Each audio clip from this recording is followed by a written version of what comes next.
সাম্যের বাংলাদেশ গড়ার জন্য গণ অভ্যুত্থান হলেও বিভিন্ন জেলায় নির্যাতনের শিকার হচ্ছেন সংখ্যালঘুরা, এমন অভিযোগ করেছেন বাংলাদেশ সনাতন জাগরণ মঞ্চের কেন্দ্রীয় মুখপাত্র চিন্ময় কৃষ্ণ দাস। বিকেলে রংপুরের মাহিগঞ্জ কলেজ মাঠে এক সমাবেশে তিনি বলেন, সংখ্যালঘুরা কোনো রাজনৈতিক দলের পক্ষে নয়।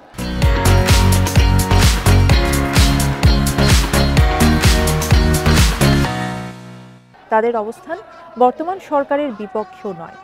এরপরেও বিভিন্ন স্থানে নিপীড়নের শিকার হচ্ছেন তারা। দেশের নাগরিক হিসেবে মৌলিক অধিকারের দাবিকে ভিন্ন খাতে প্রবাহিত করা হচ্ছে অভিযোগ করে তিনি বলেন, সাম্প্রদায়িক আচরণ করে বাংলাদেশে কোনো শক্তি রাজনীতি করার সুযোগ পাবে না। এ সময় সংখ্যালঘুদের নিপীড়নের সব ঘটনার বিচার দাবি করেন তিনি। আমরা কোন সরকারের বিপক্ষে নই, আমরা কোন সরকারের বা রাজনৈতিক দলের পক্ষেও নই। আমরা গণতন্ত্রে বিশ্বাসী, সম্মান সমতায় বিশ্বাসী, সাংবিধানিক অধিকার পাওয়ার জন্য প্রয়াসী। আমাদের এই মৌলিক দাবিকে ভিন্ন খাতে প্রবাহিত করার প্রচেষ্টা করবেন না।